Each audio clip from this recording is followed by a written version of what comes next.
Good morning, everyone. Welcome to the Health and Human Development Committee. Today is Thursday, October the 23rd, and it's 9:05 a.m. Madam Clerk, would you please call the roll? Alderwoman Tyus. Vice Chair Odenberg. Present. Alderwoman Sanye. Present. Alderwoman Cox Antwi. Chair Boyd. Present. Alderwoman Tyus. Alderwoman Cox Antwi. We have 3 present. We have quorum. Thank you so much. I'll ask for approval of minutes for Thursday, October the 16th. So moved. Second. Roll call. Alderwoman Tyus. Vice Chair Odenberg. Aye. Alderwoman Sanye. Aye. Alderwoman Cox Antwi. Chair Boyd. Aye. Alderwoman Tyus. Alderwoman Cox Antwi. We have 3 aye votes. Thank you.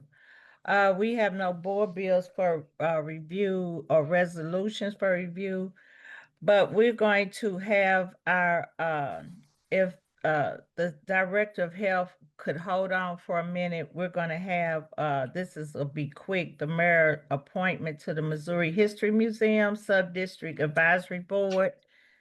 And so Alderman Oldenburg, you're on. Sure. Thank you, Chairwoman, members of the Health Committee.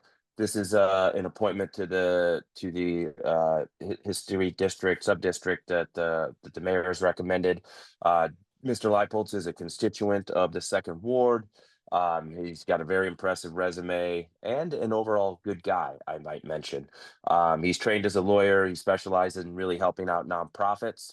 So I think he'd bring a wealth. I think the mayor hit a home run here with this recommendation to the sub-district, and look for your favorable consideration. He is here to answer any questions that any of the committee members might have. So I'll turn it out to you, Chairwoman, and or Alderwoman from the 7th to ask any questions.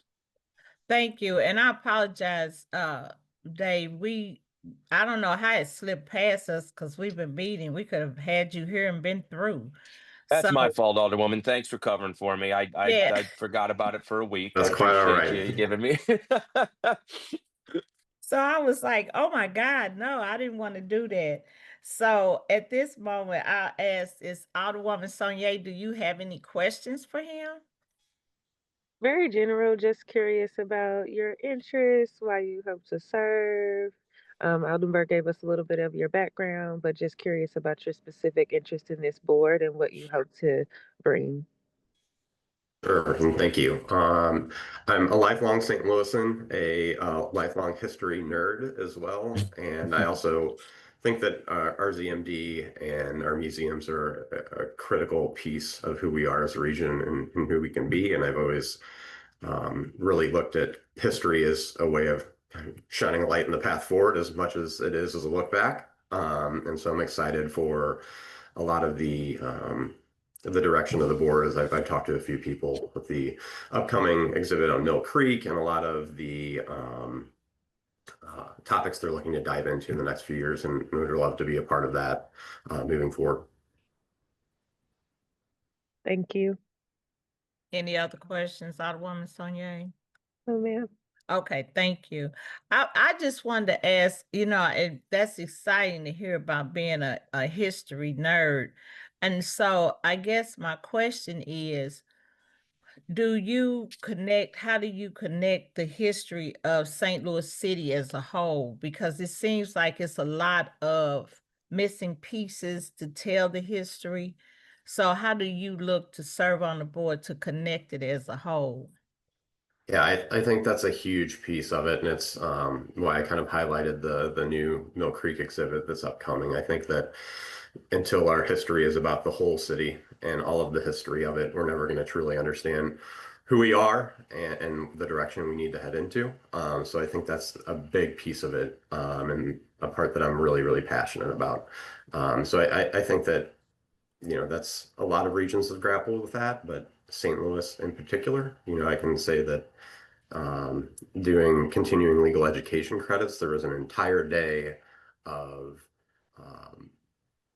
speakers talking about St. Louis as a home of restricted covenants and housing discrimination. And there's a lot of issues that I think that still live on today, and haunt us in ways that unless we're gonna tackle them and wrap our arms around them and really as a region learn about them as part of our history just as much as we do about TWA and the World's Fair and all the highlights that we talk about all the time. I think that's a necessary step, and I think the History Museum is a really critical convener for those conversations. Okay, thank you. Did you have anything else you wanted to add, Alderman Oldenburg? I do not. The city is lucky to have Mr. Leipoltz, is what I might add. And then I would hope you could entertain a motion here that I'm happy to make, Alderwoman. Okay, I see we have someone from the mayor's office. Did you all have any comments on this candidate?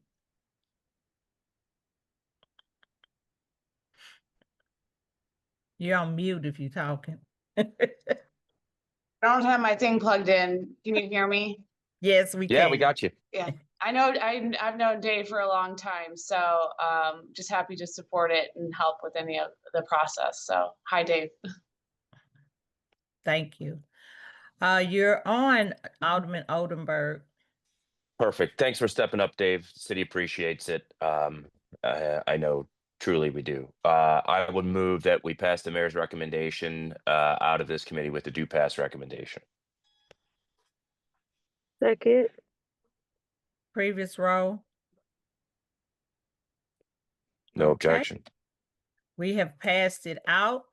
Dave, you are official going to be tortured on the History Museum board, so get ready.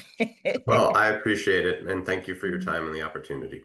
Okay, thank you for your patience. Yes, thank you, Dave. All right, thank you. Now we have the acting director of the Health Committee. And I do not want to mispronounce your last name. Victoria is your first. Could you tell us your last name? Last name is Ann Worry. And okay.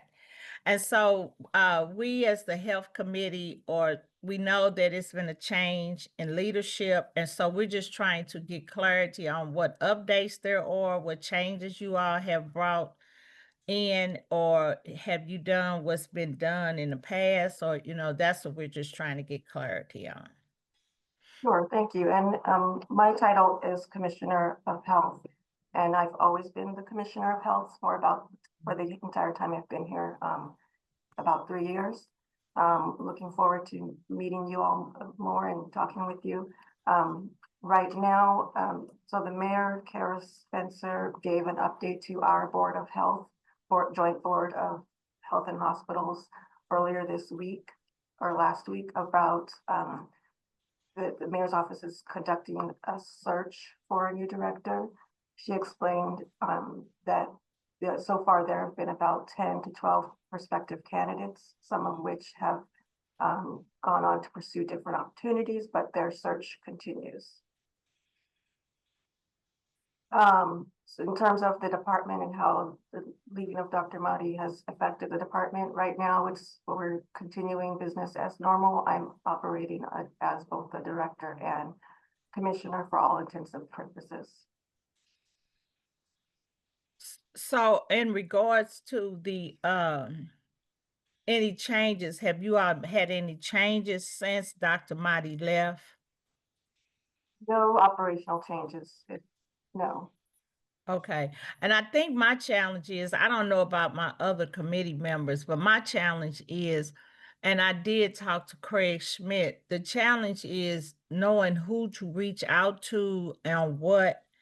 And one of the big issues that I have is with animal control, because it seems like what they're asking of residents are kind of unrealistic, especially when it comes to stray animals that are out there, because I don't think a resident is going to be able to take a picture because they're going to be scared that the animal will be aggressive. So do you all have any new way that you're looking at how to address this when they calling about wellness of animals or stray animals? Do you all have any kind of change or upgrading on what you're trying to do? Without understanding the specifics of that, of your, of the situation that you're describing, I can't really comment, but we have not changed our protocol for animal care control. So I have people that have called about animals that people are having. Their perfect example, like the county had a wellness check on animals, and they found these 30 animals that were being mistreated. So we have residents in the ward that are animal lovers. They care about the animals that's out here. And when they see people that are leaving them in their yard, like this weather's changing, they don't see food, they don't see people tending to them. And then they'll call me and say, well, people were telling them they need a picture of them, and they were like, I'm not going up to their property to take pictures of those animals. And so that's why I'm trying to find out what's the protocol, what's the proper protocol they would do. So the proper protocol is for residents to submit a CSB request, a Citizens Bureau request to the city for our animal care control officers to respond to each incident. I don't believe necessarily that there has to be a picture involved. If there's a complaint and they submit their request to the CSB, the animal care and control officers will go out. Now, in terms of a picture, it is helpful sometimes if the animals potentially are not there when they go out to the site, but it's not required. Okay, and so I guess the other question that I have is, I know we're coming into the winter months and we're struggling. We were struggling in the summer months with animal control. So help me understand, animal control brings the stray animals to Care St. Louis Animal Shelter, correct? Okay, and so I'm kind of confused because per their contract, they're supposed to get so many animals per day, but they're literally getting double. And so I do know that you all were working on a contract with them and it was 1.3 million, but they haven't gotten only a part of that. So where are we with the contract? The contract, we entered into a 6-month contract with CARE that is scheduled to end in December. We have currently a signed contract to extend that for another 6 months for the amount of money that they requested. So will it come up to the 1.3 or? The signed contract that CARE just signed will be the 1.3, yes. Okay, and so I guess my question, why did they have it? Why did they just have it for 6 months interval? Because we didn't have the budget, so we needed to find where we were going to find the money to execute the full contract. And we found that, and we've now entered into a new agreement. Well, they have signed the agreement, and we're in the process of sending it through the proper channels for full execution. And So that wasn't through ARPA dollars? No. Okay, so that was money you all found. The original increase that we gave them to bring them up to 1.3, part of that money was from ARPA dollars. The second round is not from ARPA dollars, which is why we had to find the money. And it's just we only did 6 months to start, but we've extended it now. We're in the process of extending it to a full year. Okay, all right, that makes more sense. Okay, I'm sorry, I didn't mean to halt the conversation, so I didn't know if Alderwoman Saulnier had any questions or Alderman Oldenburg had any questions. I only have a question. I was in conversation with the department. I think this was like much earlier in the year, but I was getting reports from residents that were talking about the process of when they have animals, that there was something with the air tag where they were required to like the city was not providing the air tags that they could be given directly to the veterinarian or other things. I called and had conversations with a few folks in the health department, and the last note I left it on was that they were that they felt that the issue was almost resolved, but I just wanted to check in on the status of that. Yes, you're speaking to the availability of registration tags for the animals that are vaccinated. The issue with that is a temporary issue. It's related to our ability to bulk purchase the items.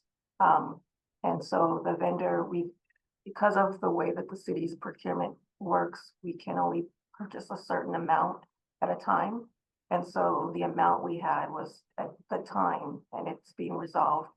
We didn't have enough to give out to the vet clinics, but that is not a new policy. There's no shift in the way we're doing things. It's just a temporary issue that we're working on to fix.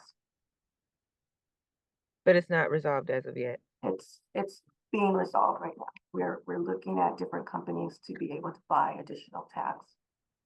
Do you have an idea of when that might be resolved by, especially with knowing that obviously, as Alderwoman Boyd mentioned, there's a lot more animals and strays and things of that nature right now. So the tags don't have anything to do with the fact that animals are stray. But we are working on it. I had a conversation with the animal care and control folks yesterday about this.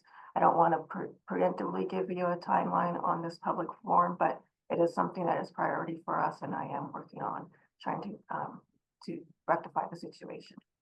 I would be happy to follow up and give you an update as this progresses.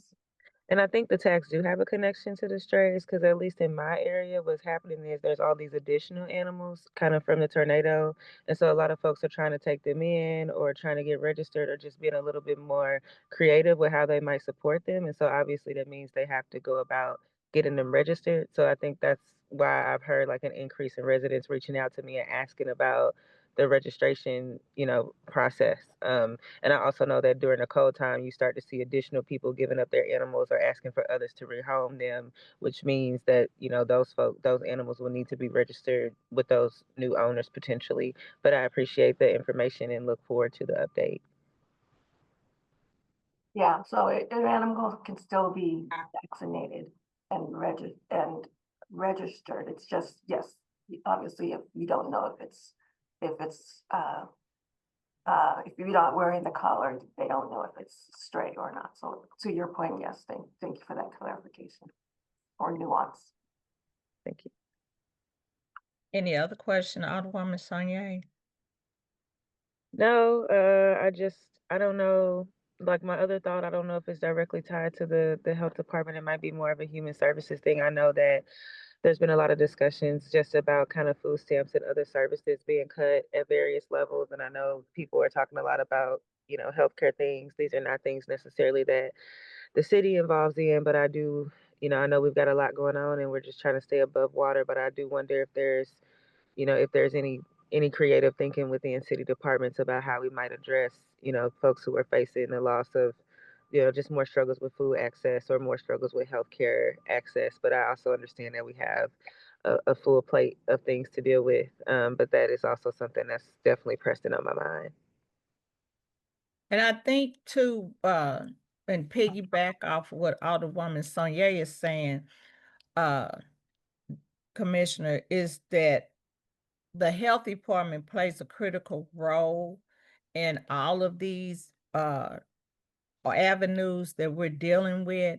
And so it's with the health, it's with the food, it's with the animals. So it's a multitask role. And so that's why we were trying to get clarity from you in regards to the health committee as a whole and how they're stepping up and play the role, because I just feel that nobody knows what the health department is doing. And so we have to keep asking about the animals and like Alderwoman Sonia said about the food, because I know you all had a food van going around, but I don't know if it's still in existence, if they're still doing that, because we have not only families that are struggling because of these cuts and the shutdown of the government, but I don't know if you all, where the areas or that you all are out in those communities. So we don't know. And that's what I think is the big issue is nobody is knowing what's going on. And so as our committee, we're just trying to figure out what's going on so we can let our constituents know. Well, look, nothing has changed with what we're doing. I am happy to come to this committee on a more regular basis to update you on the activities of the department. We put out a quarterly report that I'm sure all of you get on the activities of the department. I am more than happy, Alderwoman Boyd, to meet with you on a regular basis so that you can feel confident in the activities of the department. But we have been moving forward strong. And nothing, we haven't changed our programmatic activities because one director has left. We have continued to march on and to serve the people of our community. The federal budget cuts have, we've lost a few grants, but programmatically we haven't shifted anything. We're continuing our outreach mainly through our community outreach group. We've done this in the community several outreach events this summer around vaccination, around back to school, around respiratory illness.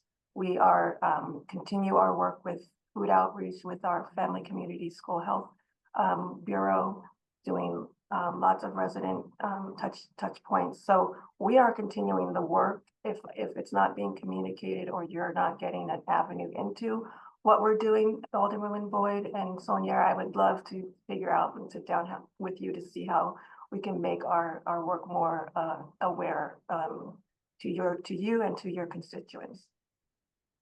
Okay, And I oh, appreciate sorry. it. Go ahead, Alderwoman Sonia. I was just gonna say, I think part of what I think Alderwoman Boyd was hinting at is not necessarily our awareness, but also the community's awareness, and thinking right now that they're gonna have more of a need for you all services than they might have had, recently or previously. And so just thinking about ways that we can make sure that residents and constituents are a bit more familiar with, everything that's available to them, since we know that they're gonna be taking several cuts and losses because of what's going on. Right, and I have, again, I'm happy to work with you directly on ways that you think would resonate with your communities, with your folks in your wards. But I'm committed to the health of St. Louis City, just like you are. So I'm happy to partner and figure out how best to make that awareness more broadly available.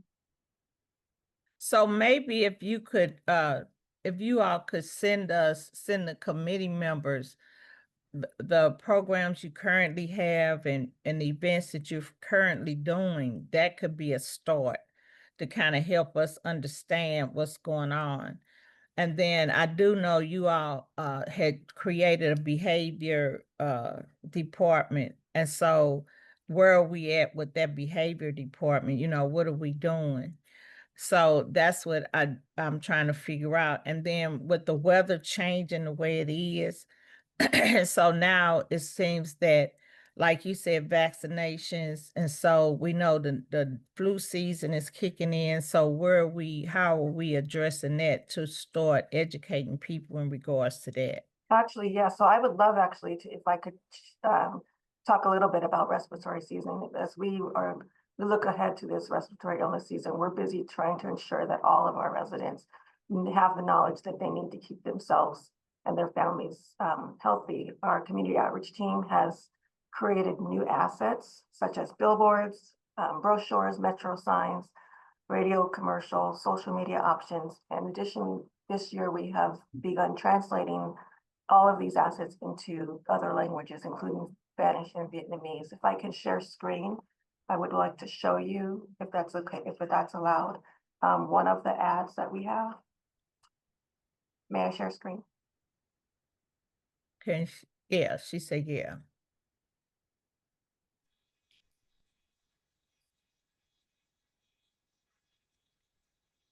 So this is one of the billboards that we have out right now. And this one is translated into Vietnamese. If I could share a different screen.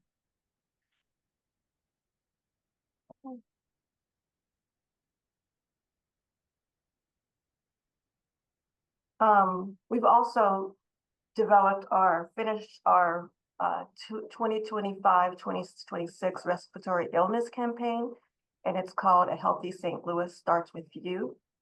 It encourages residents to stay up to date on vaccinations, practice safe hygiene, and seek information from trusted resources. If I could share screen again, I'll show you. It's about 60 or 30 seconds. I want to show you that as well. So is this through the media or? Mhm. Okay. So this is aired on TV. We also have radio spots with the information, but this is just one example of the. Hey, St. Louis, don't let a respiratory virus get you down this year. It's that time of year where we see an increase in viruses like RSV, the flu, and COVID-19. The good news is there are steps we can take to protect ourselves from getting sick, missing work, and a possible hospital stay. Be sure to wash your hands frequently. Stay home when you're sick. Get your vaccines and access information from trusted sources. Remember, a healthy St. Louis starts with you. Visit the City of St. Louis Department of Health website at stlouis-mo.gov/vaccines to find out where you can get vaccinated and avoid RSV, the flu, and COVID-19. So that is being aired. Retailers don't want you to have this Zoom lens, but there's nothing they can do to stop it. So there's this new super powerful binocular, and it's got Wait a the minute, power of a military grade. Okay, am I still sharing? No, you're not. Okay. It was just talking. Okay, so then, so that's one TV spot that's being aired on local TV. You can imagine a similar vein, but shorter, that's being on radio commercials, and then snippets of those are also being played on social media. And in support of this, we also have our staff have taped or dubbed testimonials, which will accompany those campaigns on why they got their vaccinations. We also have this quarter launched. I'm really, really proud of our team because they've been really creative this year. They've launched what we're calling an Epi Minute, which is a new public health education campaign to share timely information directly from our experts, epidemiologists, about data trends and health trends and breaking down what numbers mean. We started this one.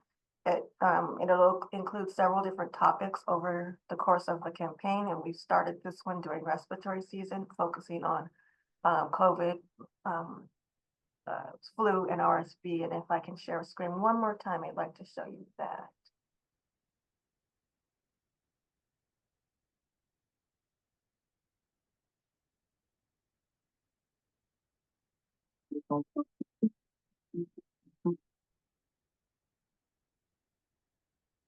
Hi, I'm Dr. James Alex Flores, an epidemiologist with the City of St. Louis Department of Health.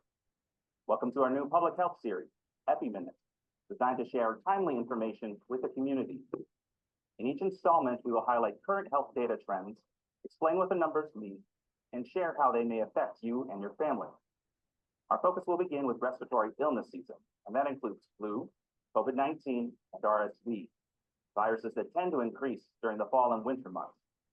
We will take a closer look at what we are seeing locally and how these illnesses are shaping community health here in St. Louis. For now, we recommend to do the following: wash your hands often, cover your coughs and sneezes, stay home if you're sick or at least wear a mask at work, and get your seasonal vaccines. That's the idea behind Epi Minute: clear, reliable updates that help keep our community informed, safe, and healthy. Thanks for tuning in, and we look forward to continuing to share information that supports a healthy St. Louis. You can always find more information at stlouis-mo.gov/health. So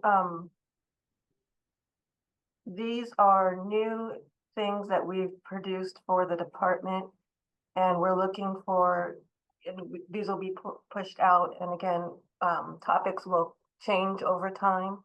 Will include, and actually I would love to get topics of interest from you guys, that you think your constituents want to know about. And this is all available on our multimedia page on our website. And we're developing flyers also. Alderman Boyd, I know that during the early parts of the tornado, you had requested some flyers around mold, and we created those. So we're happy to turn this information into flyers that can be given out in your ward. And that's a big issue in my community because and it should be citywide, especially the areas that were hit, because the houses are so old. And so people don't realize that mold plays a big part in their health. So I appreciate it if I could get those flyers, because we could start getting them out for people to start paying attention. Oh, you mean you want more? Because we gave some to Yeah, you, so- yeah, we got all those out. Thank you so much. Yeah. Okay, well, happy to get you some more. Okay. And so did Alderwoman Sonia, did you have any other questions? I guess my thing is you gave us a lot of information that I don't know about Alderwoman Sonia, but I didn't know about it. And I tell people all the time, I'm the nosy alder person. I want to know everything. So my community can't say they didn't have information. I flood them with information. I try to empower them and educate them in any way I can. So the more you can give me, the more I can empower them so they don't have an excuse. And so with the with the like I said, with the weather changing, that's my concern, especially my seniors and disabled people. I just don't want them to be impacted and not being, exposed to know what's out there. I don't have any additional questions. I definitely learned some new information and definitely just look forward to us, talking more about how we can work together to get information to residents. I can say for me, every time I sit down with the health department and have conversations with you all or someone from the Behavioral Health Bureau, I tend to learn something new, some event that I didn't know about, some program I was unaware of. And so I think just thinking more, if I'm unaware, I know that there certainly are constituents who are unaware. So I appreciate you for coming to this committee today. I appreciate the Alderwoman for having this conversation, and just look forward to us staying in conversation and thinking more about how we can make sure that information gets out to residents. Yes, thank you. So on that note, do you have anything you want to close out with, Miss Victoria? No, I mean, the only thing, I guess, the last thing I'll want to say, there is some confusion, or I shouldn't say confusion, so with COVID-19 and the vaccine, the way it's not as, the CDC the president's recommendations and the changes, there was some confusion, at least from some of our interactions with folks, that they weren't sure if they needed the COVID vaccine or if they should get it or if it was available. And so I just want to explain so that you have the information for your constituents, that it remains that the CDC recommends the 24-25 COVID vaccines for most adults ages 18 and older. This includes people that have received the vaccine, people who have had COVID, and people with long COVID. Again, the COVID vaccine helps protect individuals from severe hospitalization and death. And so when you talk about your elderly population, that's important. Let's see. Getting the vaccine is especially important if you've never received a vaccine, if you're 65 years or older, or if you have high risk, or you're high risk for severe COVID, or living in a long-term care facility. So I just wanted you to know that CDC still recommends COVID vaccine, and we still have available COVID vaccines for individuals who have no insurance or cannot find the vaccine through our partnership with Integrated Health Network. So if you have or want a COVID vaccine, we have combos, COVID vaccine and flu available. So if you have, you want an event put out or a drive for in your community around getting the vaccine, just contact me and we will work with our partners at the Integrated Health Network on with their contract to make the COVID vaccine available to you in your neighborhoods. And so you'd be willing to work with us to get people vaccinated within the community? Yes. Okay, all right, that's good information to know. And as Alderwoman Sonia said, we have learned a lot from just this short conversation. So thank you for getting us that information, because that's critical to me and me as a senior and to my other seniors. So I appreciate that. So I'll make sure that I'll get back to you all to follow up to see how we can coordinate that.